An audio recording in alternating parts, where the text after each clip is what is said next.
The sky over New York was the color of tarnished lead. These weren't just clouds, they were heavy mists, seemingly soaked in the tears of the millions scurrying beneath them. Elias Thorne drove his old Ford across the George Washington Bridge, leaving the relentless hum of Manhattan behind as he headed north toward the town of Red Hook. Elias was 28, with sharp features inherited from his father and restless eyes that hadn't seen sleep since the lawyer's call. "Mr. Thorne?" the lawyer had asked over the phone in a voice as dry as parchment. "Your father's estate is no longer under state conservatorship. The keys are waiting for you at the gate. My advice? Sell it with your eyes closed and never look back." Elias pulled up in front of the mansion. It was a looming black Victorian monolith overlooking the Hudson River. The surrounding trees were dead, their branches intertwined like the skeletal fingers of an old man trying to choke the very air. He stepped out of the car, greeted by a piercing New York chill that sank its teeth into his bones. Elias stood before the massive wooden door. A white envelope was pinned to the center by a rusted nail. His hand trembled as he opened it. Elias, reading aloud, "Dear Elias, do not open this door.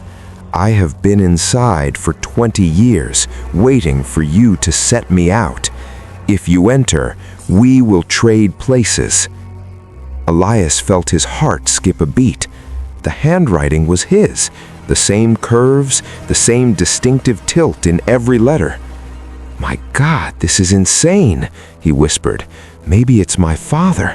Maybe he lost his mind in there." He looked around, but there was no sign of any living soul, only the wind whistling through the cracks in the walls, as if the house itself was breathing. Elias slid the key into the lock. It was unnaturally cold, like a shard of ice. The moment he turned it, a deep metallic thud echoed from behind the door, a sound that didn't come from the lock, but from the very depths of the earth. The door groaned open. The scent of ozone and beeswax wafted out. The main foyer was vast, dominated by a massive crystal chandelier draped in cobwebs, yet the crystal shimmered as if reflecting an invisible light. Elias, his voice trembling with fear, "Dad, are you in here?" His voice echoed through the hall, but the return was anything but normal. The echo came back 5 full seconds late, and the pitch had shifted. It was the voice of a child. "Dad, are you in here?" The echo returned in the voice of a 5-year-old. Elias recoiled, bumping into a hallway mirror covered in black velvet. Suddenly, without warning, the old rotary phone on a side table began to ring. Ring, ring. It was a 1930s-style dial phone, and its cord was clearly severed. Elias lowered the receiver. "Who is this?" A terrifying voice replied. "Elias, listen carefully. Do not look up. The ceiling is not what you think it is." "Who are you? How are you calling through a cut wire?" The voice, with terrifying calm. "I am you, Elias. I am the version of you that chose to open this door in the year 2036. Our timelines are intersecting at this very moment. Listen to me. In the kitchen, you'll find a clock with hands moving backward. When it hits 12, the bleeding begins." "What bleeding? What do you mean?" "The bleeding of time, Elias. The rooms will begin to shift. You will find yourself in corridors that were never built. Run now, before the front door seals." The line went dead. An absolute silence filled the air, followed by the heavy clank of the front door locking from the outside. Elias bolted toward the door and tried to force it open, but it was fused to the wall, as if a door had never existed there at all. Where the entrance had been, now was only a solid wall of ancient brick. Elias moved toward the kitchen, his heart hammering against his ribs. The wooden floorboards shrieked like human screams under his weight. He stepped inside and found exactly what the voice had described, a massive wall clock, its hands spinning backward with frantic speed. This can't be real. I'm having a psychotic break. Manhattan finally broke my mind. He spoke to himself, desperate to cling to some shred of sanity. But then he noticed something on the kitchen table. A bowl of soup sat there, steam rising from it, with a silver spoon resting beside it. He dipped the spoon into the liquid, only to see his reflection, but the face staring back was that of an ancient man, screaming in total silence. Suddenly, the clock began to chime violently. Boom, boom, boom. With every strike, the kitchen walls began to peel away, revealing layers of wallpaper from different eras, the 70s, the 50s, the Middle Ages, until finally the walls appeared to be covered in shivering human skin. A voice from behind him. "Are you hungry, Elias?" Elias spun around to find a woman in an antique dress, her face hidden behind a thick black veil. "Who are you? Where is my father?" The woman, "Your father is the one who cooked this soup. He put his very years into it to feed the house. This house is always hungry for the sons who run away to New York. I'm getting out of here. I'll tear these walls down." The woman, laughing bitterly. "The walls are you, Elias. This house was built from your family's frequencies. Every sin your grandfather committed, every scream your father suppressed, it all became a brick in this place." Elias fled the kitchen and scrambled up the stairs. He burst into his father's library, where thousands of books lined the walls, towering all the way to the ceiling.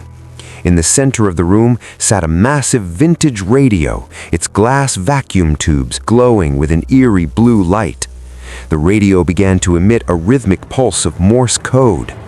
"I know this code. I learned it in the Scouts." He began to translate the pulses in his head. FREQUENCY 44ISTHEEXIT. Elias yanked open a desk drawer and found his father's journals. The final page was stained with dried blood. "I have discovered that New York is not a city. It is a facade for a massive machine. Our mansion is merely one of its gears. Frequency 44 shatters the synchronization with reality. If you reach it, you will escape the echo, but you will lose your memory. You will forget you ever existed at all." Oblivion? A massive shadow stretched across the wall, despite the lack of a light source. The shadow began to peel away from the wall, taking on a three-dimensional form. It was a towering entity wearing a tattered formal suit. Its face was nothing but a mirror, reflecting Elias's own raw terror. The entity, in a multi-layered, distorted voice. "Elias Thorne, do you choose to live forever in this agony, or do you choose to become nothing?" "What did you do to my father?" The entity, "Your father chose frequency 45. He chose to stay and try to fix the past. Now he is part of the very ceiling you walk upon. Can't you hear his whimpering?" Elias stopped breathing. He strained to hear a sound coming from above. It wasn't the creaking of wood. It was a human voice, a faint whisper. "Run, my son. Don't try to save me. Frequency 44. Now." Elias recoiled from the mirror-faced entity and bolted out of the library. But the hallway that led to the stairs was gone. In its place stretched an infinite corridor, its walls covered with thousands of antique clocks, all ticking simultaneously but at different speeds. The collective ticking sounded like the erratic heartbeat of a dying giant. "This isn't a house, it's a time factory." He stopped before a window looking out. The shock was enough to make his knees hit the floor. It wasn't Red Hook outside. There was no fog.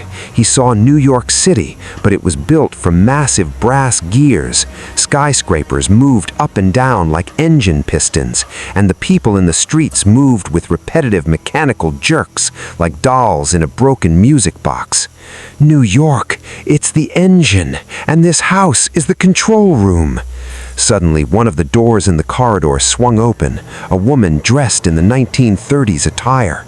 She looked exactly like his mother from the old photographs, but her eyes were hollow black pits, emitting the static of a radio. Elias, why did you leave your apartment in Manhattan? Didn't you love the noise? Weren't you running away from our silence here? You're not my mother. My mother died in a car accident when I was 5. Death is just a frequency your ears haven't tuned into yet. Come, your father is waiting for you below. He needs one last spare part to complete the machine. He needs a heart that hasn't been tainted by the echo yet. She reached for him, her fingers lengthening and twisting into thin copper wires. Elias turned and ran in the opposite direction, her laughter morphing into sharp Morse code signals that felt like they were shredding his eardrums. Elias ducked into a room he hadn't noticed before. It was labeled the Error Room. The walls weren't made of brick, but of ancient film reels spinning with a nauseating rattle. As he looked at the flickering films, he saw his own life projected onto the walls. He saw himself graduating college, but in another version on the adjacent wall, he saw himself dying on that same day. He saw himself refusing to come to the house, and in a third version, he saw himself burning the mansion down with everyone inside. His father's voice vibrating from the film reels. Every choice you made, my son, created a version of you. The house harvests these versions to feed the prime frequency. We aren't humans, Elias. We are just audio data in an endless recording. A man stepped out from the shadows. He wore a white lab coat stained with black oil. It was his father, Arthur Thorne, but he wasn't an old man. He was exactly Elias's age. Welcome to your first day and your last. Aloud, Dad, how do you look like this? You've been gone for 20 years. To you, 20 years have passed. To me, I've been here for 1 second and 1,000 years all at once. Time in this basement isn't a river, it's a stagnant pond. I found the way to break fate, but I needed a specific frequency. Frequency 44. The radio said frequency 44 is the exit. Is that true? Arthur with a faint, haunting smile. It's an exit from existence itself. You'll leave this place, but you won't be Elias anymore. You'll be nothing but a void walking the streets of New York. No one will see you, no one will hear you, and you won't even remember yourself. Would you rather be a prisoner with a memory or free with no soul? Arthur grabbed his son's hand and pulled him toward a massive iron hatch in the floor. They descended a spiral staircase that seemed to pierce the very bowels of the earth. The sound grew deafening, the roar of gargantuan gears grinding stone, and the rush of the Hudson River flowing directly over their heads. At the bottom lay a colossal engine, 10 stories high. The machine pulsed with a sickening purple light.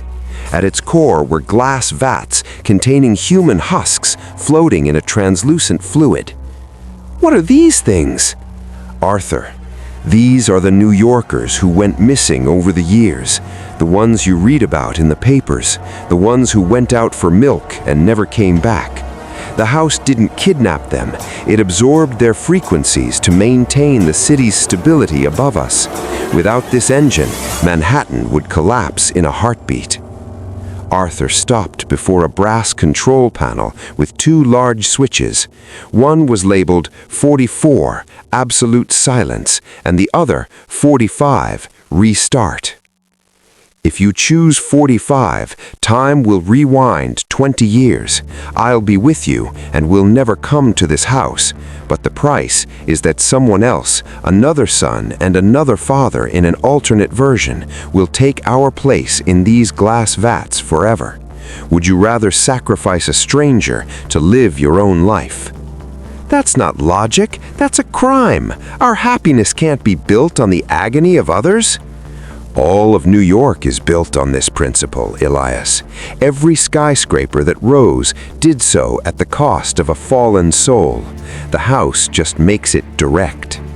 Suddenly, the glass vats began to shatter. The recorded souls started pouring out in the form of devastating sonic waves. Elias felt his body beginning to disintegrate as if he were turning into atoms of colored dust.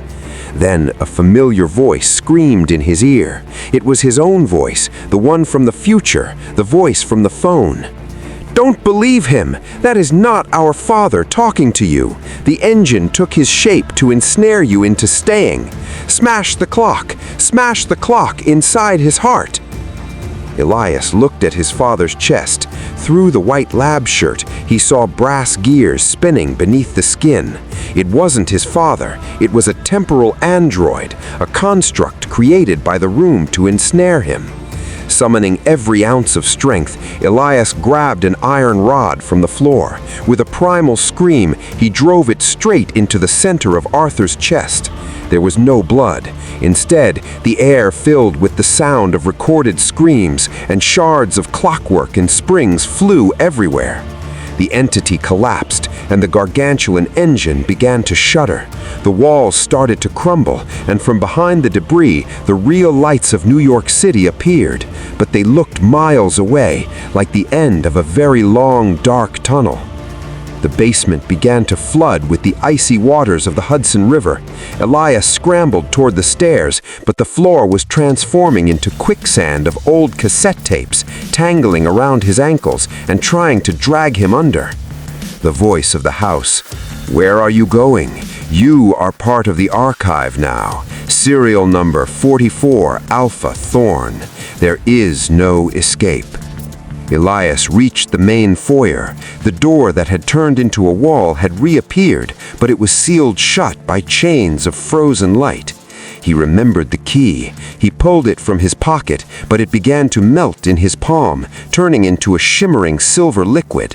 Without a second thought, he slammed his silver-stained hand against the door's lock. The door blew open with the force of an explosion. Elias was hurled through the air, landing hard on the cold grass outside. He lay on his back, gasping for air, staring up at the sky. The stars were just beginning to peek through. He turned to look back at the house, but it was gone.